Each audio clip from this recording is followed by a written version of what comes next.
This is my very good friend, Jim Norton. To know him is to love him.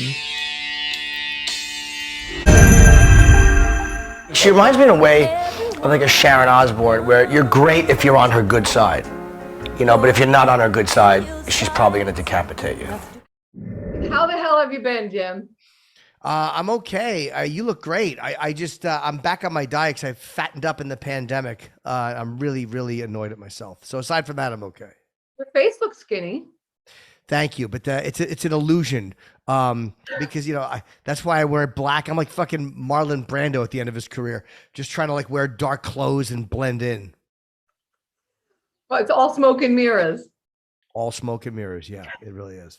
It looks like you're in Hawaii or something, but I thought you were in Canada. I'm confused. Like where? No. I'm in New York. This is the same backdrop as Tony Montana's office in Scarface. So that's why I love it. I could always change it, but I love it. Right. I have never seen Scarface. I'm one of those people. Really? I've never seen it. I was too busy hanging out with rock stars growing up. I did not watch many movies. Yeah, but what did you talk about if you didn't talk about movies? That's all I'd want to talk about with someone is Scarface. That's it. What else? All right, let me say I stand corrected. That would be a more enjoyable subject than Al Pacino's film. You're right. I stand corrected. No, actually, I talk about music. I'm all about the music. It's funny. My reading habits have gotten so bad. Like I'm such a shit reader. I'm all over the place. I blink. I don't want to read. So I started doing books on tape, and I'm about 20 minutes away from finishing Zeppelin's book. It's really good. Which one? It's just called, I'll tell you, it was like a 20-hour listen. But I finally discovered Audible in 2022. It's just called Led Zeppelin by this guy, Bob Spitz. And it's narrated by some guy with a good voice. But I got addicted to books on tape recently. So I'm actually going through books again, finally. Nice. I think you should do your book, like audiobook, and speak your own book. Well, I did. I didn't enjoy making an audio book because they're like, could you slow down? Could you say it like this? And I'm so, I just talk. I kind of like, I stumble when I talk. Frank Caliendo pointed it out to me. I kind of stumble. So I'm not good at. What's that? Who is telling you to slow down? Well, when you're doing a book on tape, there's a way they want it to sound. Like, okay, could you say that again? Yes. So we drove to San Francisco. Like it has to be a certain way. And I kind of hated making it, Yeah, you can't alter your persona. That's ridiculous. Why don't you just do it on your own? And like Didi Ramon, he wrote a book and he didn't even use an editor or anything. And the fans prefer that. It was done by Simon and Schuster and they asked me to do it a certain way. So it's like, yeah, all right, whatever they know better than me. I just didn't enjoy the process, but people who have heard it say, hey, yeah, I like listening to it. It sounds good. So maybe I'm just ultra critical. Or I didn't like making it, but anything with my voice, I hate and I never listen to. So, well, people can listen to it on twice as fast, right? So that if you're talking slow for Simon and Schuster, they can click on that button and you can't slow down a New Yorker. But I did hear that you were in Montreal for a while, right? I've been in and out all over the place.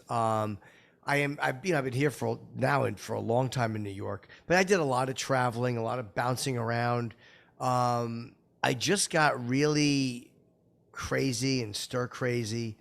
But I'm happy things are normal again. Like I'm really, where I haven't been in a while. I want to go out and see my manager in LA. I kind of want to go out there.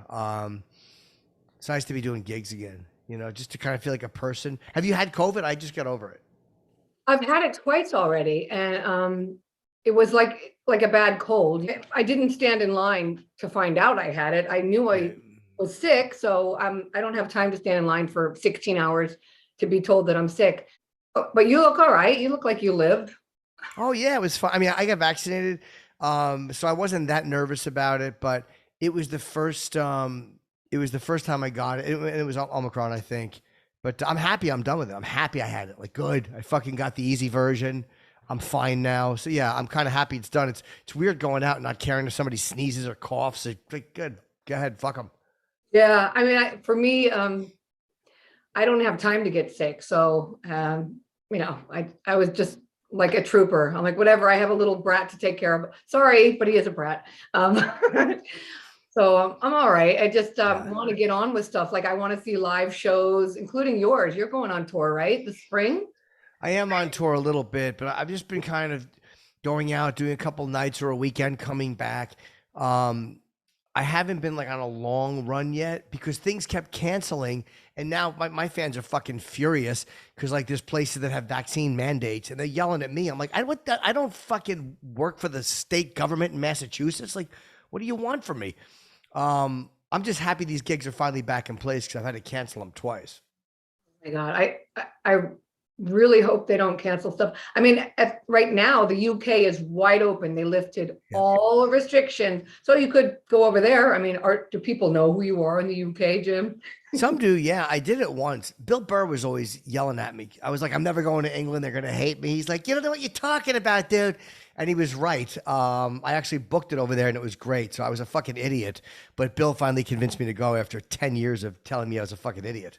Oh my God, I love England. I'm an Anglophile through and through. You should go to Liverpool. They love a good laugh. But Yeah, I've only been there that one time. I did Manchester and London, and I want to go back. It was great. yeah, well, they're wide open. So let's see. Do you when okay, I have a list of questions from fans. Sure. People wanted to know when I posted on Facebook how when the divorce happened between Opie and Anthony, did you feel like a child being torn apart by two parents? No, not really, because dad got kicked out of the house, but it wasn't mom who kicked him out. It was the landlord. That's how I looked at it. Like, it was frustrating to not be able to fix it. Like, I hated not being able to fix it. I always wanted Anthony to return. You know what I mean? I never wanted us to leave. I wanted Anthony to come back. So yeah, in a way you do feel like that, but I also knew that there was nothing I had done to make the show fall apart. So it was very frustrating though. Really, really brutal. I still miss it. Do you still have equal time with both parents? I mean, are you No, only Anthony. Anthony's the only person I'm friends with. okay? Then I have did the ice during this lockdown, did you have time to write new material or Oh yeah, a lot of it. I have a new hour. I mean, I'm doing a new hour now, and I post a lot of clips on like Instagram and Twitter. They're clips of me bombing, and it's funny. Like I love those, like because I work out material on stage, so I'll be trying it, and it just shits the bed, or the concept stinks, and it goes. So I post that stuff because to me that's funny and interesting. And people are like, wow, this guy's really lost it. And it's like, you dumb asshole. The good stuff I'm keeping, and that's my act. I'm not going to post my act on Instagram. Like, I want you to come see me live. So I get it's probably hurting ticket sales that I'm only posting myself bombing. I really am stupid, Dot.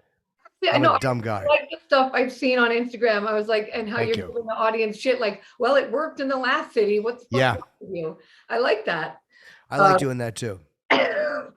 Oh, okay. I don't know if your fans know this, but you love massage, and yes. I have a worldwide company of massage therapists who we call dot bots all over, and chiropractors. And because you tour and you're all over the place over the years, since like 2002, you've utilized my massage company. And sometimes, not always, but once in a blue moon, I'll text the dot bots and I'll be like, hey, do you have time to massage comedian Jim Norton tomorrow in Miami or whatever?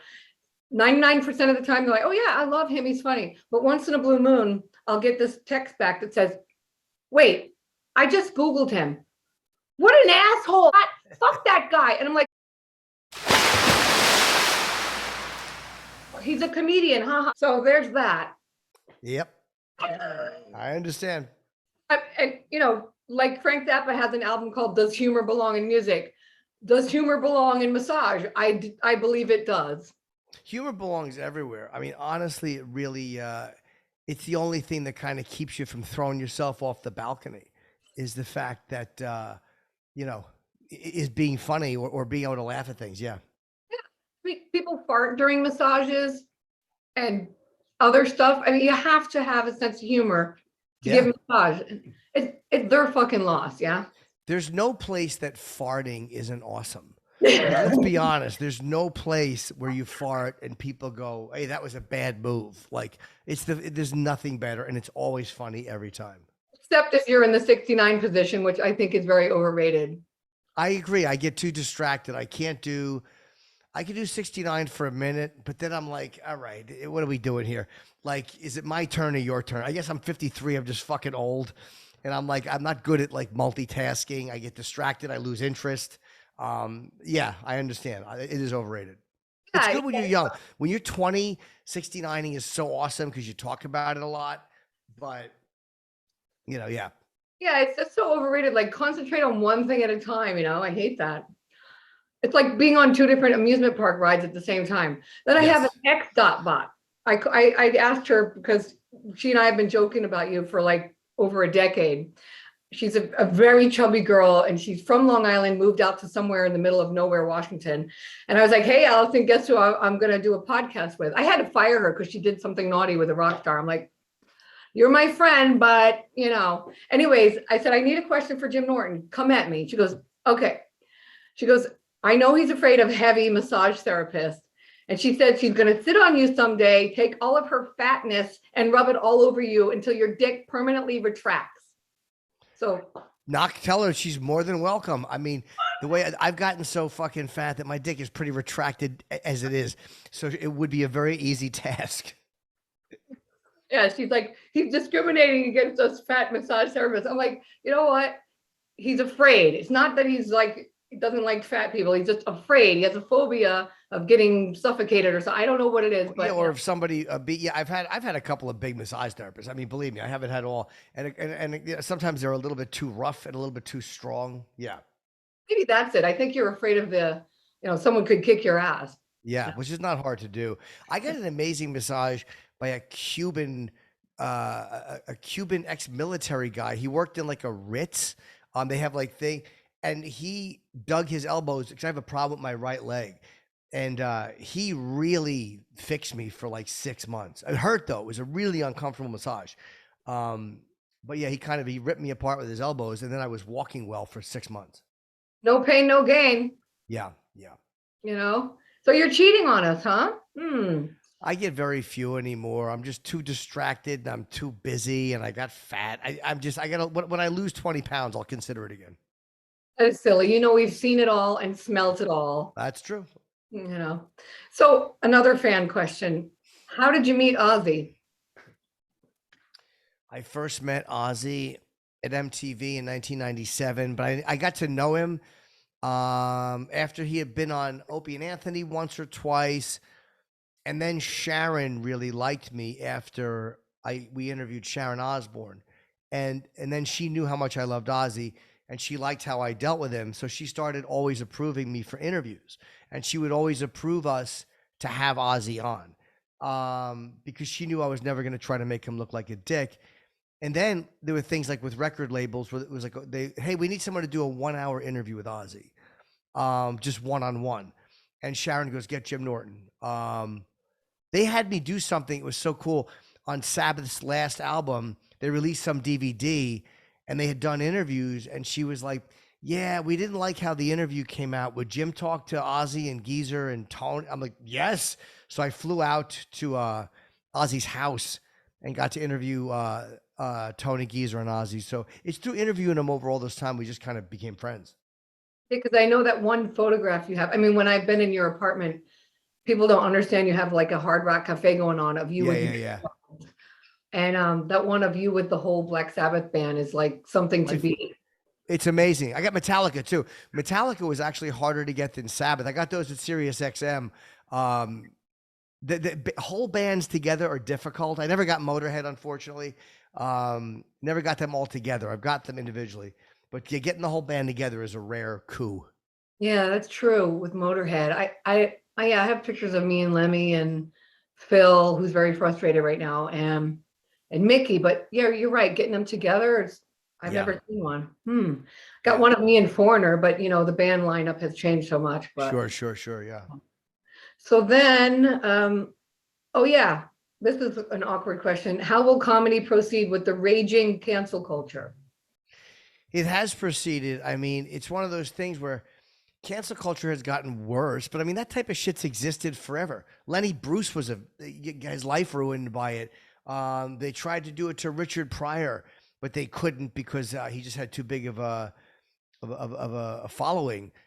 Dice, they hurt his career early on. So it's nothing new. I mean, you just got to keep proceeding by doing what you like to do and just be able to defend what you joke about. Not because you have to, but because people are going to expect you to. But the whole thing about being canceled and all that shit, it's irritating to watch. And I just don't believe any of the outrage. I think it's all bullshit. Yeah, I think that, in my opinion, the cancel culture started with the Beatles when John Lennon said, geez, the fans act like we're bigger than Jesus or God. And then they started burning all the Beatles albums. Right. But now that shit catches on faster because of the internet. Back then, there was just newspaper articles, and now there's Right. internet. So if you fart the wrong way, but I think Lisa Lampanelli would have a bigger problem than anyone nowadays. She might, but it's one of those things where if you go up and do what you do and you're like, what are you going to take from me? Like, this is just what I do. It's usually people with big network deals and things like that, that kind of get like a little bit worried about stuff they say or old jokes they've told.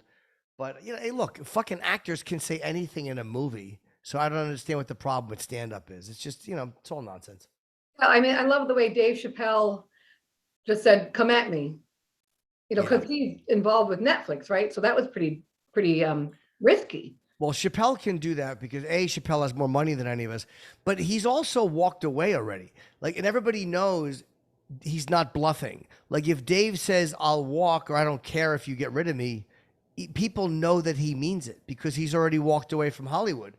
So there's really nothing they can hold over his head. You know what I mean? There's nothing they can do to Dave because he's not beholden to any of them because he's already told the whole business to go fuck itself years ago. Right. And he could always play the race card. He'd be like, oh, you're coming at me. You know what I'm saying? Like, I just love him. I don't think he would, though. Like, I don't think he would play it unless it was actually accurate. Like, I don't think he would say you're coming after me because I'm black unless he really felt that had something to do with it. He seems willing just to kind of let people's anger stand on its own. He doesn't seem to make it about anything other than what it is that they're complaining about. Like, what I mean? He doesn't try to dilute it by throwing race into it. I love that about him. But I mean, as a joke, if I was him, I'd be like, oh, you're coming at me because, what I mean? It's taken me a long time to get to like his stuff because what I can't stand in any kind of comedy routine, whether it's Chris Rock or whoever, I don't like it when people talk about race. I'm so sick of hearing it. It's boring. Yeah, I'm sick of it too. I'm so tired of it. It's like, come on. But I start to love him now. He cracks me up. So now the tour that you're going to go on, is it sold out because people have been gagging for it for so long? Because I want to go. No, tickets are selling decent, but it's not sold out. And part of the problem is that I'm getting a lot of complaints about vaccination mandates. Either people are mad at venues who don't, or people are angry at the ones that do. Like, I've noticed up north, I have some gigs and people are actually selling back their tickets and going to another gig I'm doing where there's no mandate. Like, it's you know what I mean? It's weird. People are just trying to go where they're whatever rules they're comfortable with that are being enforced. They want to go there, obviously. Well, I mean, I didn't see any New York dates, but I'm thinking, like, if you wanted to satisfy your New York-based fans, you could have a gig in Newark, so that because I don't think they have mandates in Newark because Murphy knows his ass is on the line. So you could do one in Newark, and all of the Long Island and your New York-based fans could come see you in Jersey. I don't see any Jersey or New York area shows, which I would like to see. And nothing now, no, but I will. I'll put them on. Again, it looks like we're coming towards the end of this nonsense. So once this shit's all over, then I'll just book gigs wherever. But I'm still being a little cautious because canceling them twice really fucked me up.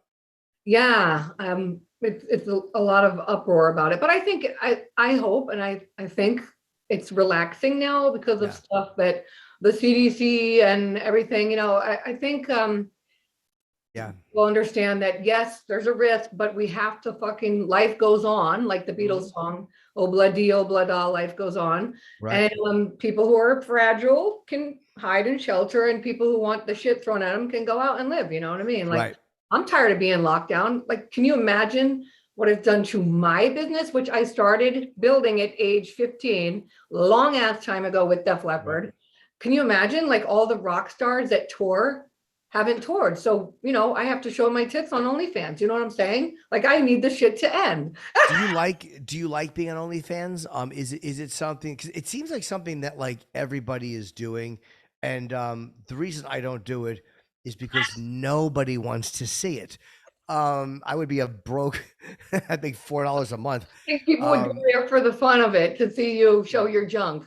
I Do would you like it? Do you like it? Oh, I mean, I rarely have time to do it. And you know what? Like, my whole life, everyone, guys, I love men. I'm as far from a feminist as you can get. Team men, okay? I'm always going to be that way.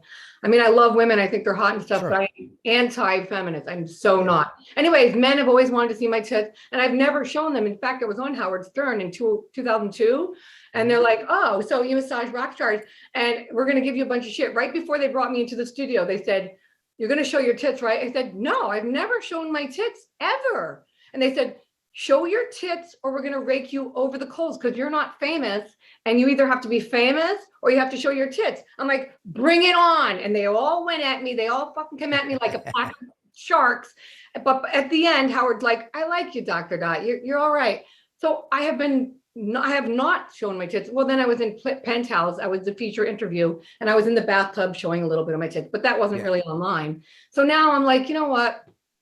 We're in such a small window. Like, life has been going on for millions of years before us, and life's going to go on millions of years after us. So how fucking important is it that someone's showing their body on a website? I don't do stuff with other people. Like, a lot of guys are messaging me, hey, how much would I have to pay to see you do something with a man? I'm like, that's never going to happen. Right. I have boys, and I, stuff like that, show my body.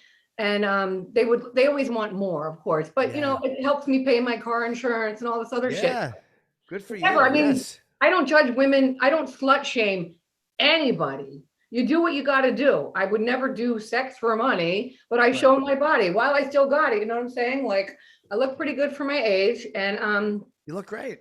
I eat healthy. I don't smoke, and you are what you eat. You know what I'm saying? So I think you look good for your age. I mean, at least you haven't porked out or anything. No, I have a little bit though. Believe me, I'm back on my diet, but if I had kept away, I'd be showing my tits on OnlyFans. I'm at that point where they really are getting voluminous. So how funny would it be for you to show your moobs? Like, you could start a trend. You could start a trend. I bet you would attract mostly gays though. Yeah, there's a comic I know named Strvros, and he would post really funny like Instagram pictures of himself naked, and gay guys thought he was like a bear or whatever, and would go be all over him. They loved him. Well, you used to do squats and all that stuff. I was like, oh wow, Jim's really into it, and you just got out of it. Yeah, the pandemic did it, just depression and boredom. But now I'm getting back into, I was too skinny at one point. Like, I look at myself and I'm like, ugh, I think I had fucking pancreatic cancer. I was just like, ugh. I was gaunt, and I had that like sickly, when someone's dying in the hospital and the family comes in and they all take a selfie, that sickly fucking thin face, and you got lines right there. Yeah. Yeah, you don't want to be, but when I met you, the first time I met you was in 2002, because after Howard Stern was a hot commodity, and then Opie and Anthony called, and that's when I met you. I was dressed as the doctor, Dr. Dot. You were not fat, but you were, chubby. I was much chubbier, yeah. You were meatier. I was a pig. No, but you were fat, and you looked healthy. Go back and look at the picture. You didn't look obese, and you didn't look grossly, so I think you held up pretty good, considering you could get as much food as you want, and alcohol and all that other shit. Are you sober? I was just curious. Oh yeah. Since I'm 18. I mean, ever since you've known me, I've been sober. Yeah. Wow. So, I mean, had you not been sober, I mean, didn't Louis Anderson just pass the other day? Yeah. It's funny. I really, I loved Louis. He changed my life. I did the Louis Anderson show in '97 in Santa Monica Pier.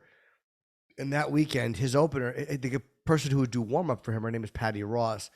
And me and Jim Florentine were talking about how much we love Andrew Dice Clay. And she's like, Dice is my best friend. So she introduced us to Dice. And then I went on the road with Dice for a couple of years. Then Dice introduced me to Opie and Anthony. Like that Louis Anderson appearance changed my life. I loved Louis. I was really happy I got to tell him that too. I got to tell him how he changed my life and how much I appreciated what he did and I loved him. And so I'm really happy that over the years I get to see him here and there. And it was always nice to talk. And he was always so genuine. Everybody loved him. Him and Saget both.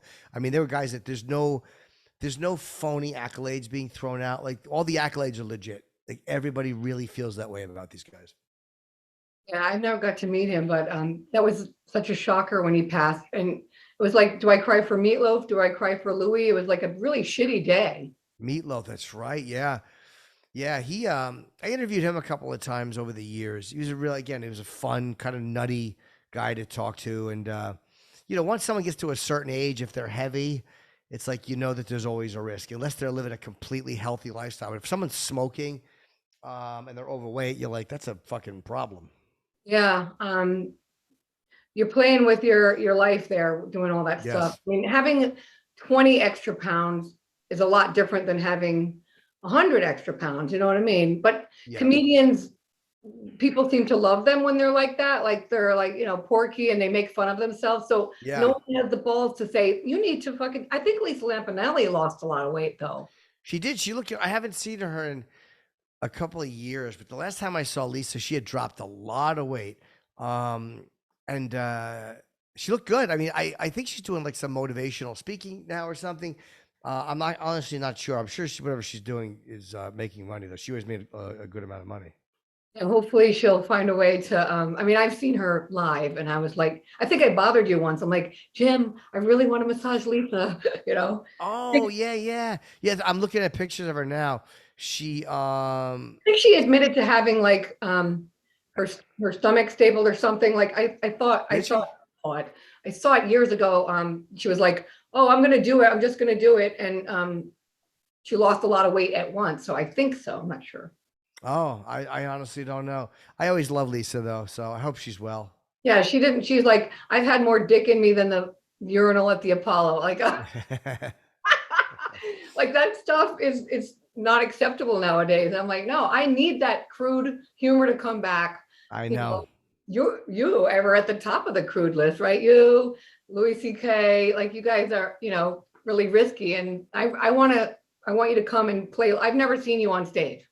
Oh, really? I've never seen you live. I've never listened to, I've just started recently paying closer attention to your stuff. And because for me, you're a friend. And I like it better when I'm friends with someone and then I become a fan rather than the other way around, Yeah. And I love Rob Halford, but I don't know every song from Judas Priest. You know what I mean? And by the way, what do you think of Judas Priest? I never got to ask you that. Love them. I was listening to this Zeppelin album, and the Zeppelin book, and it annoyed me because they were talking about like Zeppelin having certain open acts for this major gig they were doing in like the late 70s. And they said they couldn't get great opening acts. They used pedestrian heavy metal bands. And then one of the pedestrian bands they named was Judas Priest. And I'm like, fuck whoever wrote that. Fuck this author. I was really annoyed. It's like they're so phenomenal. Rob Halford's voice is held up so well.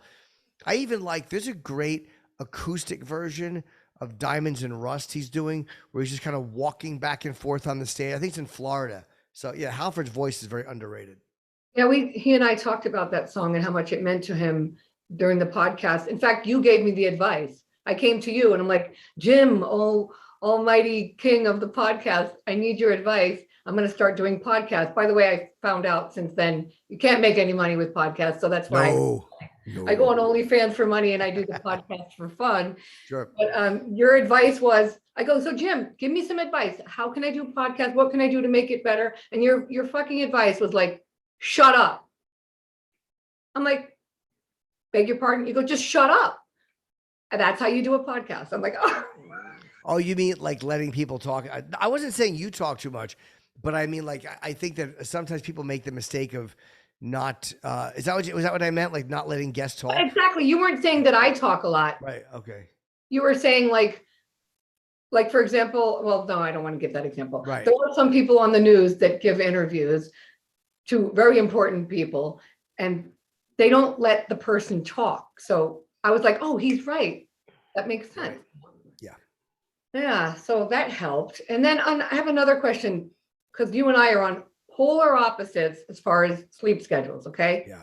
You fucking get up at like 4 a.m. I go to bed at 7 a.m. No, I actually get up at 7 now. We went an hour later. We go from 8 to 11. But a comedian schedule is kind of like yours. It's a vampire schedule. So for the first 10 years of my career, I did that. And I got so fucking used to it. But I didn't get anything done because everything's closed at night. I was getting up at 2 or 3 in the afternoon. You know, you wake up, you drink your coffee, you shit. By the time you leave the house at 5 p.m., everything's closed. So this has enabled me to like live like a person. From 2004 until now, getting up early has actually been really helpful because hey, I go to the bank or I do all this other normal person stuff during the day, which is I need to do. I can never get to the post office. Never. Yeah, I understand.